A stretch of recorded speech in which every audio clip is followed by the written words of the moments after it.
Oh, what am I thinking? Well, let's get started. Hey, my family, welcome back to my channel. Today, I'm going to talk about learned behavior. But if you are new to all of this right here, all of that right there, yeah. If you're new to all of that and you want to be a part of the family, go ahead and subscribe, okay? But let's talk about learned behavior. The first thing I just want to put out there is sometimes parents don't think that they are teaching their kids unless they're actually having a conversation with them. Well, I want you to know that learned behavior does not always happen by what you tell your child, is by what they see you do. That's the first thing. So it's quite simple. Whatever you say and whatever you do, your children are watching, and they're going to mimic what you say and what you do. It's that simple. So parents, this is to you as well as talking to myself, okay? You may be saying some things and doing some things, and you think that it's not harming the development of your child, but it definitely can be doing that right now in this moment. So when we say learned behavior, people always think negative, but there are some things that are very positive that is learned behavior. So for example, like my mom and my dad, they always made sure to find time to hang out with us, to do things with us, even when they were exhausted and tired, okay? They would find time. So what am I doing? I have a learned behavior of making sure that I spend time with my children. Like, it's not even questionable. It's like, I have to do this sometime. I need to spend time. But that's because my parents did it with me. So learned behavior is not always negative. Learned behavior is whatever you have seen. Another thing that I have as a habit is, like, if I'm talking to my son and we're just like conversing, I always find time to say, is there anything that you feel like you need to tell me? Is there anything I should know? Those are questions that were always asked to me by my mom. She always gave space and room to allow me to just say what might be on my mind that she has no idea about. And so that's a learned behavior, that when I'm talking to my son, I'll say, even if we're talking about like Pokemon cards or what he did at school, I'm like, is there anything you feel like you need to tell me? Is there anything I should know? And I kind of give a pause and give him a minute to even think and bounce things in his head. And sometimes there are times he has told me things, and there are times where he's like, no, I don't have anything to tell you, Mom, this today. And I'm like, great. Needless to say, my mom created an environment that made me feel comfortable talking about things that may have been on my mind. She made it easy for me to talk to her. And so again, that's learned behavior. So now you see me passing that same thing down to my son. But let's talk about some other things that you have seen growing up. You can ask yourself, how were the tones in your house? Was there love in your house? Were you nurtured? Were you cared for? Was your parents concerned about you? Did they find time for you? Like, you can ask yourself these reflective questions, and then you can kind of see why you are the way you are with your children.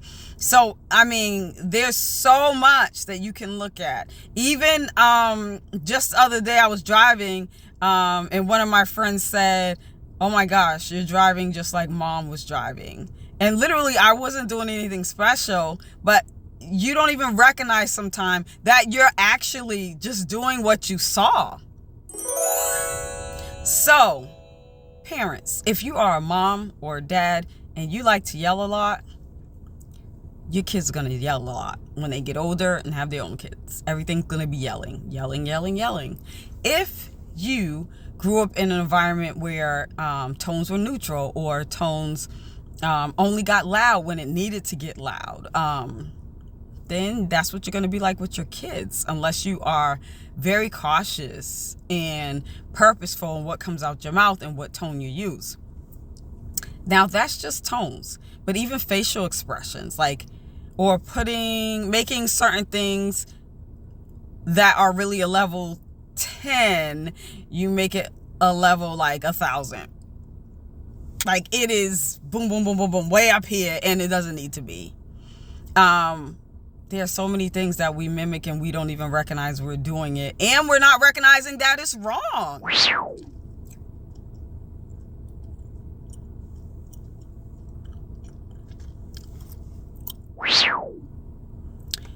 And I'm just going to put this out there. Husbands, wives, the things that you say and the things that you do, the things that you don't do, the things that you don't say, your kids are watching when you engage with your husband and your wife and people outside of the house.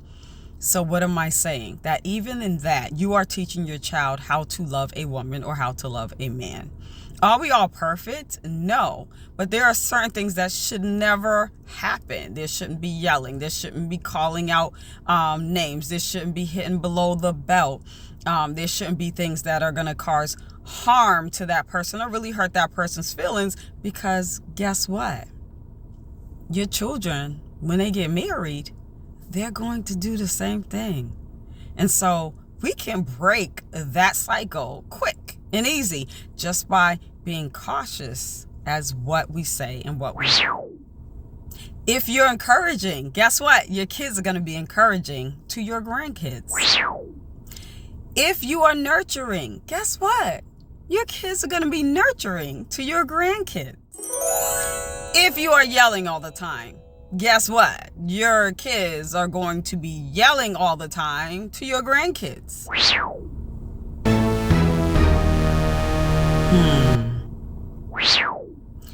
If you tell your kids you love them often and show that you love them, guess what? When they have their own kids, which will be your grandkids, they will do the same. If you create an environment for children to feel comfortable and safe to talk to you, guess what? When they have kids, which will be your grandchildren, they will do the same, which means that you have done your job. So what am I saying? That it's not just what you say to your kids, it's also what they see, what they hear, how they feel in the environment that they are living. So it's not enough to say, I told my child to do this, I told my child to do that, I told my child to do this. It's not enough. You need to be walking in it. Your kids need to see you demonstrate that. And let me give you an example.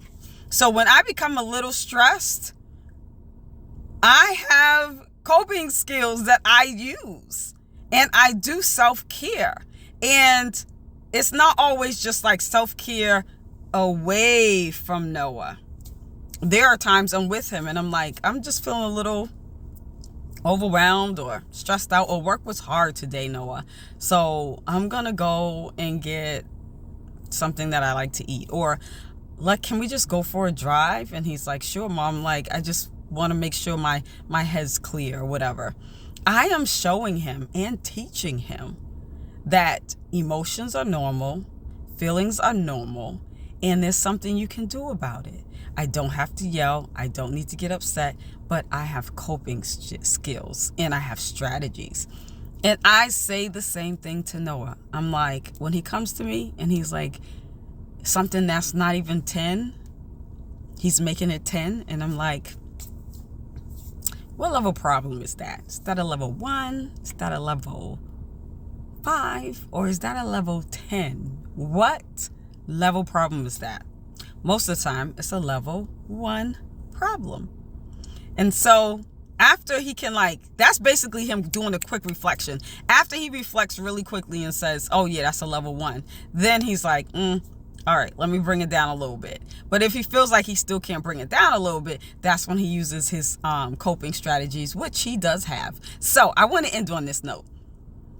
Don't tell your kids their feelings are not normal. Don't make them feel ashamed or bad about how they're feeling and how they're responding, but teach them, show them, and help them. All right, I hope that I've helped you today. So if you are new to my channel, subscribe. And those who came on, welcome back. Welcome back. And I'll see y'all later. Peace.